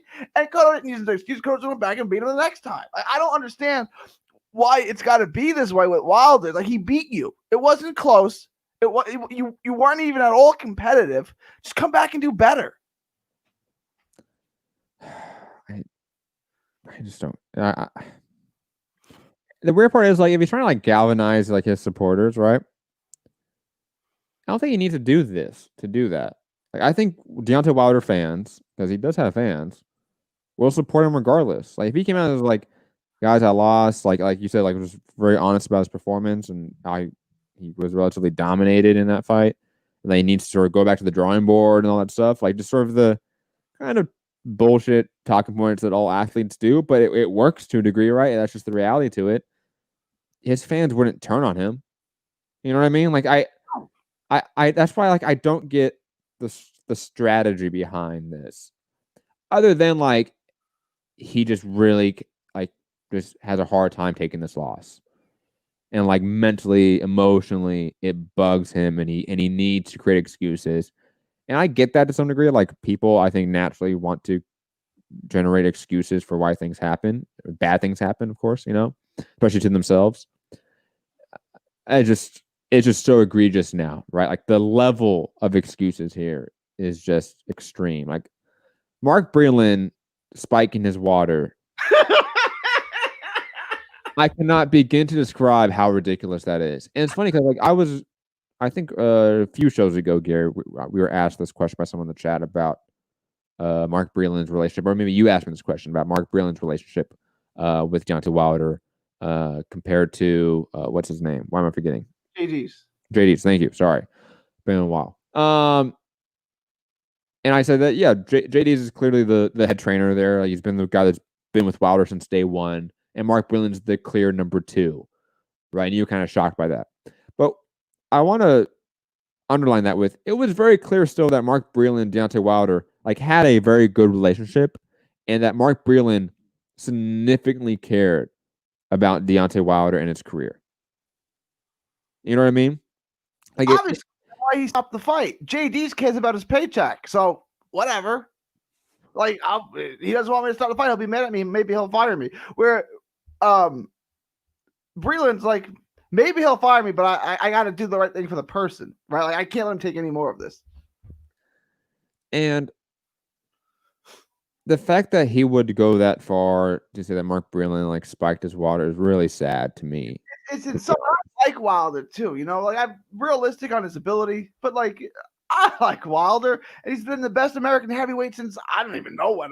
Holyfield, Rockman, like those guys. Like, it's been a while since we had a heavyweight really good. So I like Wilder, but like the guy that cared about you, stop the fight for your own benefit, because you weren't going to win that fight. You weren't even going to be competitive in that fight, right? And he was the one that, and then you say this guy intentionally harmed me by spiking my water. It's just so insane and insulting. And also, in terms of like bullshit excuses, him trying to say that like the gloves were loaded while simultaneously they were like defeathered, like, you know, they were you know they loaded and light at the same time. You know, like, it just like naturally contradictory conspiracy theories. Like, it just, it's sad. Like it is really like sad. I know for like maybe our non-US listeners or US listeners that hate Wilder and hate PPC, they don't get like why this is kind of depressing to some degree for I think people that do like Wilder, do like the idea of like American heavyweight American heavyweights overall having more success. Don't realize your point, Gary, that how like we have been missing a real talented US heavyweight for a very long time, my whole life. In terms of like honestly watching the sport, because I was 5 or 3 at the end of the Holyfield Tyson era, right? I was at the very tail end of that as a very small kid. I don't remember any of that shit. My first memory of Mike Tyson, okay, you're gonna love this, is Crocodile Dundee 3. Okay. And that was after he was in prison and stuff and everything, right? So, I mean, come on here. I have never experienced like heavyweight boxing in America have any legitimacy. Okay, that's just the reality. The biggest heavyweight fight that I can probably remember that happened was on American soil, but not with Americans. It was Vitaly Klitschko, Lennox Lewis, right? When I was like 8 years old, right? So it's great to see the golden division of the sport, because the heavyweight division is historically the golden division of the sport, have a U.S. figure at the top, or to some degree, right at the top. It felt like we were back on the scene to some degree when we weren't in that division. And also, like, I think people really failed to understand how there is a side effect to the overall sport getting more attention in the U.S. when there's a U.S. heavyweight doing well, right? It did feel like after Wilder, I don't know if it's a 1-to-1 direct correlation or causation, I should say, between the two, but there was around the same time when Wilder started getting more success and started getting, becoming a heavyweight champion, that everyone else in the sport in the U.S. started getting more attention as well. No, as goes in America. I'm not saying this is true elsewhere, but in America, as goes the heavyweight division, as goes boxing. Absolutely. So, like for the last 10 years, 8 years, the U.S. sort of resurgence of the sport that was not around when I was a kid, I think is in large part, not majority, but in large part due to people like Deontay Wilder. Absolutely. And that's why it's so sad to bring it home. That's why it's so sad to see him have all these excuses against people that clearly have, an affinity to Deontay Wilder, care about him. It's just sad. It's like it's unfortunate. It's not needed, and you wish that there would be somebody in his ear saying that this is not the right move. Now, the sad part is like I don't know how you course correct from this, because like it's like the cat's out of the bag, right? You've unleashed Pandora's box here with the excuses. Like if Deontay Wilder came back right now and said, "Hey guys, I was going crazy. I was going off the deep end." Like I don't know how fans react to that. I think his fans will still probably largely support him, but man, the overall boxing public will eat him up. So it's a weird PR move right now for what he does. Digress. No. Rob was on to talk about this and the egg weight thing, and we get the autopsy, man. Like Liam said in the chat, check the autopsy, man. Dude, when he said that he had an autopsy report, and that was like not in this video. That was like a while ago, right? That was so fucking good. God, it's been just a cascading level of shittery when it comes to Deontay Wilder excuses. It's just been on fire. Speaking of Deontay Wilder, though, obviously he's supposed to fight Tyson Fury, but that fight fell apart due to what I perceived as funding issues. Tyson Fury is now heading towards a tune-up, I guess, or however you want to call it, on December 5th against Ajit Kabial. Gary, I know you're a big fan of Carmel, as you call him. Thoughts on this matchup? Thoughts on whether or not we should call this a tune-up? Because even I was like, I don't know how to really describe this fight. Is it Fury fighting a legit contender? I can't say that right now. So thoughts on this matchup, which I don't think is a particularly bad one, especially when it comes to Tyson Fury's off fights, so to speak, right? The fights where are not against the top level guys. No, I think Agit Caballal is he's got good skills. He's a good fight. He's not going to win this fight, right? Like but it's a high level tune-up, right? It's more than a tune-up, but it's not a guy that's earned himself a world title shot either. It's somewhere in the middle. I think it's good work for him. Again, my only fear is that this becomes like a snooze fest, right? Like where Fury gets bored and then just goes into straight boxing mode. Although Fury, when he does get bored, has a tendency to get clipped, right? So maybe that happens. I don't know.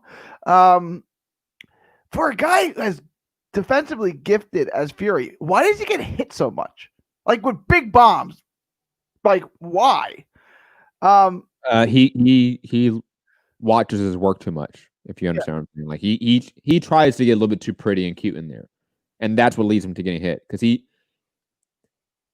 he puts himself in more danger than he has to with his ability. Like we see it time and time again.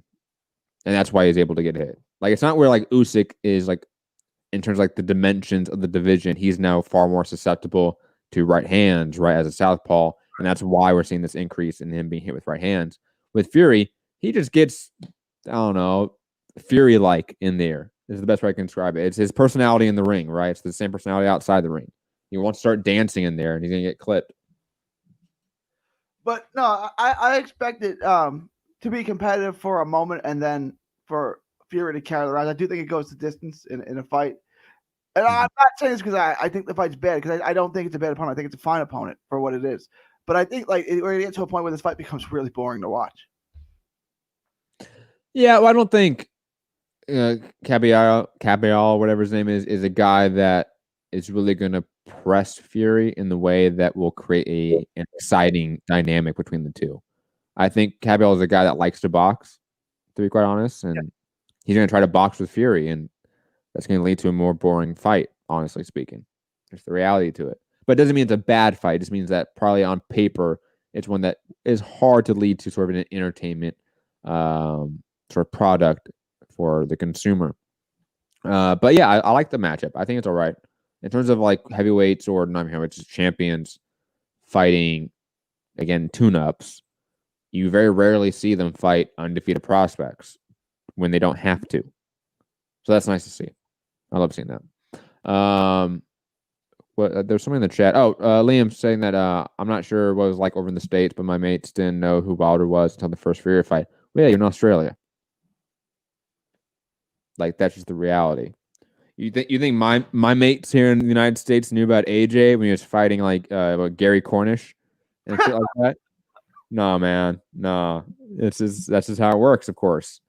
But Wilder Fury 1, that was a big fight that went viral, I think, all over the world to some degree, for at least for boxing fans. Moving on, Estrada versus Gonzalez seems to be on the back burner as the WBC has ordered Estrada versus Rungsvi, the trilogy. Gary, your thoughts on what fight you would prefer and what fight you think we're going to get? I would prefer the Chocolatito fight, because that fight has to happen. Look, Rungsvi's had a great career, but the two best little guys of this era right now is Estrada and Chocolatito. So I know they already fought at 108 or 108, right? No, it was 112. Was it 112? Yeah, I think it was 112. I can look it up though if you want. But then you get a fight right now, right? Like they got to do it again. They got to run it back. And look, we're in a good spot because the Rungsvi Estrada fight, the first two fights were good, right? So we'll do it again. But we're in a great spot. Either fight, I want the Chocolatito fight. I'll be a little bit disappointed with Rungsvi until it happens. I'm like, okay, this is a good fight. Like, I don't think Rungsvi is done. I said that the other day on the show. I don't think he's done. By the way, you were right. I was wrong. It was at 108. Okay, it was at 108. So we need to do it again at 115. I think Estrada wins both these fights, and I would rather the Chocolatito fight, and I'll be a little disappointed with the Rungsvi fight until we get closer to the fight. And I'm like, you know what? This is a good fight. This is a good fight, and it's going to be exciting. And maybe it goes this, however long it goes, it's going to be a toe-to-toe action. It's going to be a highly offensive fight. It's a fun fight to watch. It's a good fight to watch. But if I had my druthers and we live in a perfect world, I want the Chocolatito fight. I agree.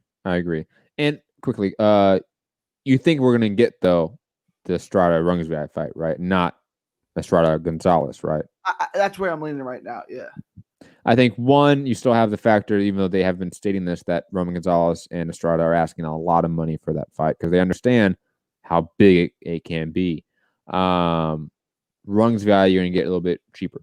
Yeah. That's just the reality. Especially nowadays, you can get him for cheaper because he doesn't have the sort of bargaining power that he did heading into the Estrada fights. One thing I want to say is this is a DAZN fight, and DAZN is a subscription company. You're not going to get new subscriptions for a Rungvisai fight. You are going to get subscriptions, or maybe. I mean, let me ask you guys: do you guys think a Chocolatito Estrada fight brings in any new subscriptions? Do you think that's a subscription driver in a smaller way? In a way, do you think in its own way? Of course, yes. Especially when we're talking about DAZN being now a global product, right? Truly for boxing, right? Obviously, they're launching with. What fight are they launching with? Is it Ryan Garcia, Luke Campbell? Yeah. Right. This one's going to be after that. This is first quarter next year we're talking about, right? So the idea of like being able to like tap into Mexico, right, is massive. Tapping into Nicaragua, which even though it's not a massively populated country, is a deeply fervorish boxing country and a country that loves Roman Gonzalez as well. I think we need to remember that. You might be able to tap into those markets and to sort of create revenue from those markets with Estrada and Gonzalez, obviously more than Thailand. I think that's probably the reality to it. But from like economic factors to like how these countries respond to online sports, like the idea of like having Estrada Gonzalez on DAZN in Mexico is potentially quite big. Okay, I don't think people realize if DAZN really was aggressive with making their product the Netflix of sports, how you can create a massive subscriber sort of gain with this fight in Mexico, surprisingly. Now, not in the U.S. I don't think in the U.S. it's going to be that big, regardless of who it is.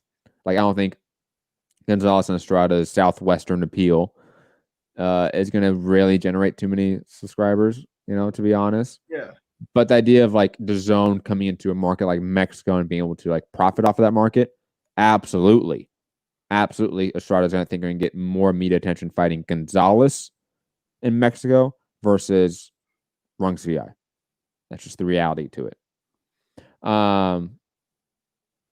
Any other thoughts on Estrada and Rungs VI, Estrada Gonzalez? No. Okay, moving on. We're actually going to just run through these last couple topics because I got to get out of here, guys, unfortunately. But Jamal Herring, called Frampton, is most likely going to be moved to January to get a U.S. broadcast on ESPN. Speaking of ESPN content as well, Berchelt Oscar Valdez fight is now off. I know this says it was in jeopardy, but it's pretty much off now. I think Miguel Berchelt, tested positive for COVID. I know Shakur Stevenson has responded saying that he will fight Oscar Valdez, but I don't think Top Rank will allow that. I think they want the Berchelt Valdez fight whenever that can be sort of remade. And last piece of news, and we're going to get out of here. Tony Yoka versus Christian Hammer set for France. Get hyped, Gary. This is the heavyweight showdown we've been waiting for. Let's be honest. But anyways, Gary, last thoughts on any of the topics that you just ran through? Is Valdez still fighting, I guess, is the question. It seems like they're going to find a replacement opponent. They're not canceling because if it's off, right, if Valdez wasn't going to fight, they would just move the whole card, right, and for 6 weeks or whatever down the road, right? That's not true. You don't think so? Did they move any of the bubble cards that had injury issues or COVID issues? No, they just moved the co-main to the main. Well, okay, let me rephrase that. I'm sorry, that came out wrong. They wouldn't move the card. They would move the main event. Yes. Yeah, but they're not doing that. They're saying the fight's off, which leads me to think that Valdez is going to fight somebody else. And I agree, it's not going to be Shakur Stevenson. They're not going to do that to him. But my concern is not really a concern. My thought is that Valdez isn't very good, and he almost got picked off by a guy in his last fight who took the fight on 10 minutes notice. What if Valdez loses? And don't act like that can't happen. Can you imagine? If they don't even give him Shakur, right? If they give him like some like no name and he still loses. Oh my God. I will laugh so much, I'll be honest. My hate for Valdez will come out instantly. I don't know what Valdez does. I think that most likely he faces a sort of no-name opponent on that date, or just doesn't fight that date and they postpone it, 4 weeks or whatever for his fight, whatever, and not the whole card, not just his fight with Burchell, and they reschedule that like they did with Jamal Herring. They did that a couple times as well. Pedraza, they did that a couple times. Michaela Mayer, they did that. They're just gonna move the fight a few weeks when they're gonna get a negative, COVID test, right? And then they're all good. That's just the reality. Gary, what Herring in there from Herring and Valdez? Herring's obviously gonna beat him. Well, you have Herring Frampton, so you can't do it. You can't do that. That's right. Yeah. Come on, Gary. Come on. Out to lunch. I'm not even thinking.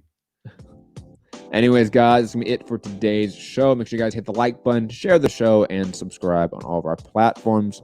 If you don't know where we're also streaming, we're streaming on Twitch and Twitter. Links below in the description if you want to follow us there as well.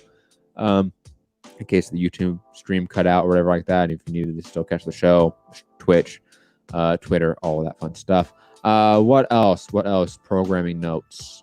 General Strike Podcast will be back whenever the election is decided, and that should be hopefully by the end of the weekend. It just depends on Nevada, I feel like, right? Like you got the Senate runoffs in Georgia, but that's separate from the presidential election. Those runoffs are going to take like till December, January, right? What do you mean by the election is over, right? Because I think there's going to be lawsuits. I don't think like. Well, I'll say this. Over air quotes, right?